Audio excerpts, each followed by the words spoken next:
Alright, welcome back guys. We're going to be looking at section 7.5. You can see it's titled Analyzing Graphs of Quadratic Equations. So we're going to be, here in a little bit, probably part 2, looking at the parabolas that these different quadratic functions exhibit, okay, when graphed, and just kind of analyzing their behavior. And this can be useful because quadratic functions can be used to model lots of things. And we'll actually see an example in the very last problem. Quadratic functions are really good at modeling projectiles or any sort of object that's thrown up into the air, up into the atmosphere, and then falls back down to the earth. The path that it traces is parabolic, okay, so we can model the path or the position of an object using these quadratic functions. But there is some material we need to go over first in order for us to completely be equipped to analyze these parabolas, and that is to know what it means for a function to be increasing, decreasing, or constant. Okay. So this is very, I think, intuitive. So if you think about, you're driving and your speed is increasing. Well, that means it's going up, right? It's increasing in a positive direction. Or if your speed is decreasing, then it's going down. Now, if your speed is constant, maybe you have your car on cruise control, then it's never changing. It's not increasing or decreasing. So we can sort of think about these functions when they're graphed similarly. You're going to read these graphs from left to right, and if a function is going uphill as you go from left to right, that means that for larger and larger values of x, we're getting larger and larger function values. Or in other words, those y-coordinates are increasing, and that's what causes the function to go uphill, okay, like this parabola right here. And that's actually what this is telling you right here in this first bullet. And then the second bullet basically says that if you're going from left to right, so if you're considering larger and larger values of x, but those corresponding function values or y-coordinates are decreasing, then your function is said to be decreasing, and it will be, graphically, this means it'll be going downhill, so like the right side of this parabola right here, okay? It's increasing, it comes up to this point, which here in a minute we're going to refer to that point as the vertex, and then it starts decreasing, okay? And then finally, for a function to be constant, if you plug larger and larger values of x, those y-coordinates or those function values stay constant. And graphically that results in a horizontal line, the way you see here. This is a constant function. G of x is equal to 4. That just means for any value of x, y is always 4. Okay, so you get this horizontal line. Here's another example. Let me zoom in a little bit. This absolute value function, you can see 1/2 of the function is decreasing. As we go from left to right, we're falling. And we reach this center point, and then we start increasing. Okay, and you can see that down here. And the way we express this, guys, is we refer to the x-axis. So this function, this quadratic function right here, it is increasing. If we could,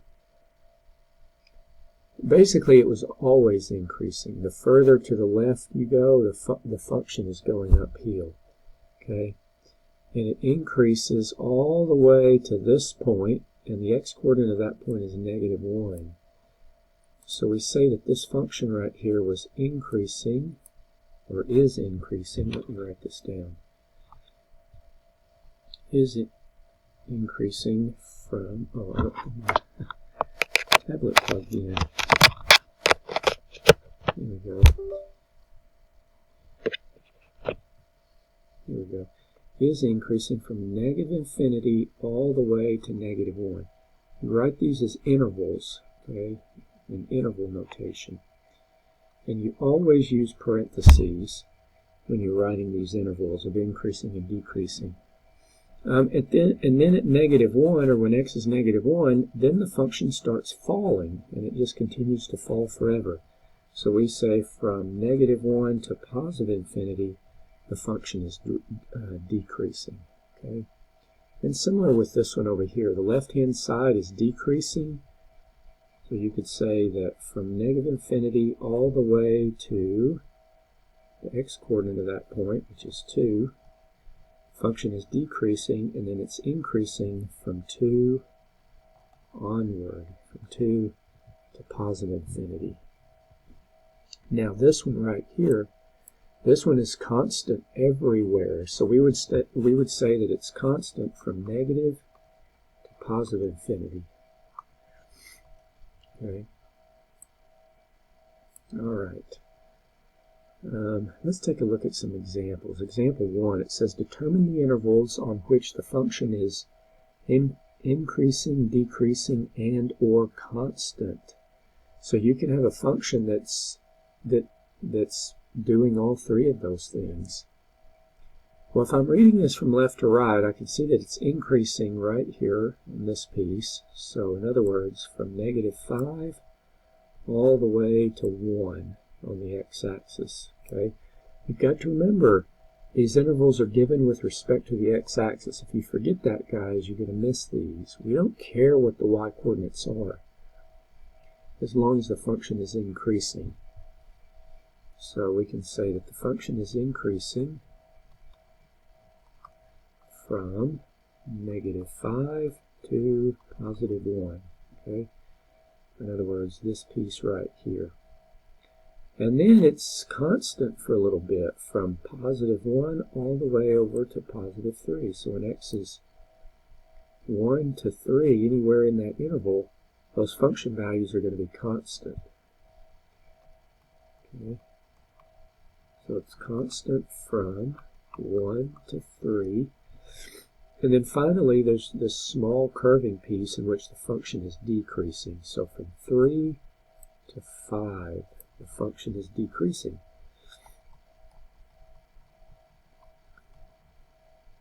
Decreasing from 3 to 5.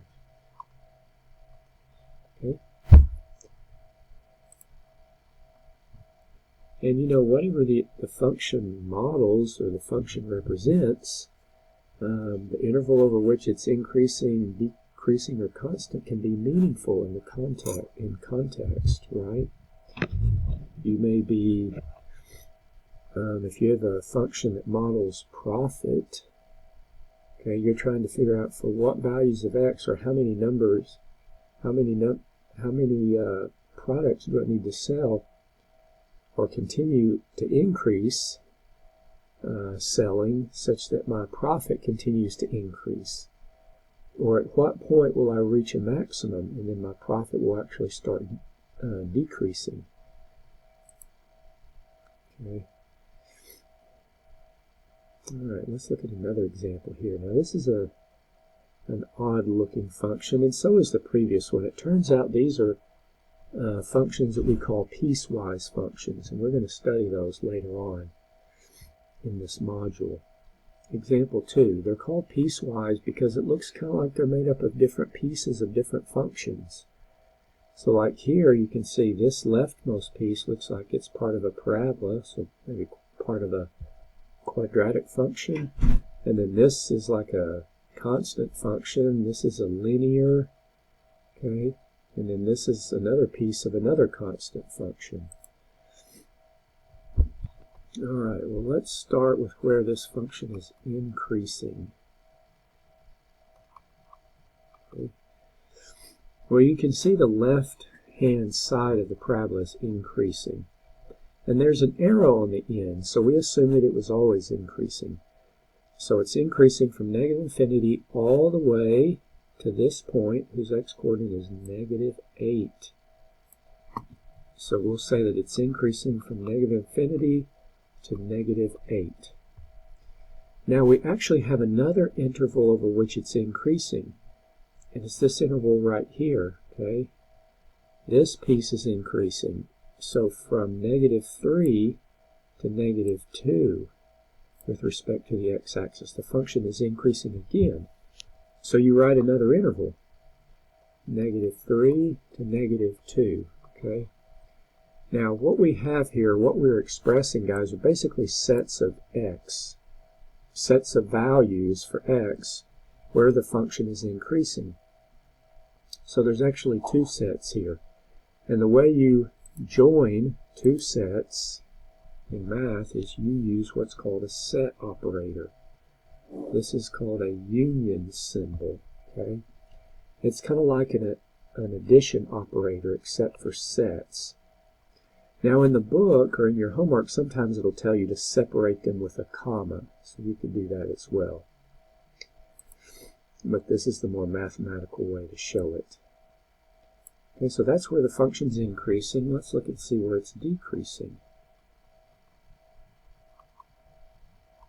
Okay.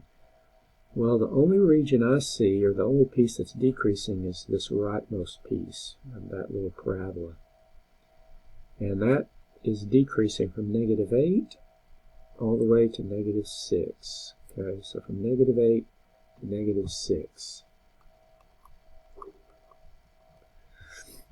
And then, lastly, there's a couple intervals over which this function is constant.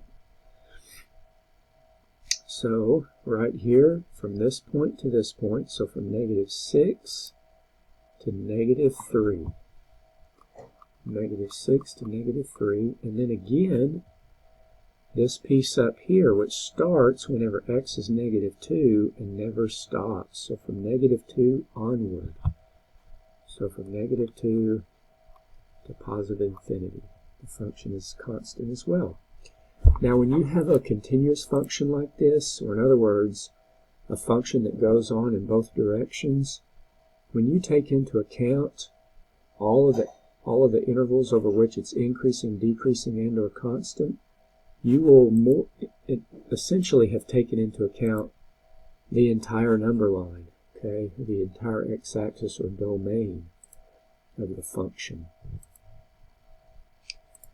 Alright, well that's a little bit of practice identifying where a function is increasing or decreasing, because we're going to need that when we examine the graphs of these quadratic functions, because they're parabolas, so they exhibit both intervals over which the function is increasing and then intervals over which the function is decreasing, right?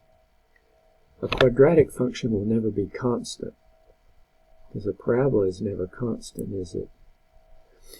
Just like if you throw a football up into the air, it never just travels strictly horizontally, does it? It's always going up or it's falling, one or the two. Alright, the last thing we're going to talk about in the part 1 is this idea of a minimum or maximum. Okay, so it says a minimum occurs at the point in which the function stops decreasing. So let's say it was decreasing, it stops, and then it starts increasing. Okay, so this point right here would correspond to a minimum. And I put in here, in other words, this is a trough or valley. Now the minimum itself refers to the function value, or in other words, the y-coordinate of this point. But typically you'll list where it occurs, so you'll also list the x-coordinate. And then a maximum is just the opposite. It says a maximum occurs at the point in which a function stops increasing and starts decreasing. Okay, so this point would correspond to a maximum. So both of these points will have an x-coordinate, but the y-coordinate will be the maximum or minimum. Okay, I just want to point that out, because the y-coordinate is the function value. So what you're asking is, what's the maximum of the function? Or what's the minimum of the function? And usually you'll also want to state, where does that maximum occur? Well, it occurs whenever x is whatever value. Okay. Now we'll also talk about an idea called a relative maximum or relative minimum. Okay, so a relative maximum just means it's the maximum in that relative area. Okay, so here's an example of a relative maximum. Because you can see on the right-hand side, these points actually have larger function values. And then over here, this would be an example of a relative minimum. This one right here might be an absolute minimum, the absolute lowest point on that graph. Okay. All right. Well, that's about it for the preliminary material, guys. The next thing we're going to do is actually start looking at these parabolas that these quadratic functions exhibit when graphed. And we're going to be figuring out things like that. Where is the function increasing or decreasing? Does it have a minimum or maximum? And if so, what is it? Where does it occur? Etc. Okay. So I think I'm going to go ahead and stop this part 1 video, and we'll pick up in part 2.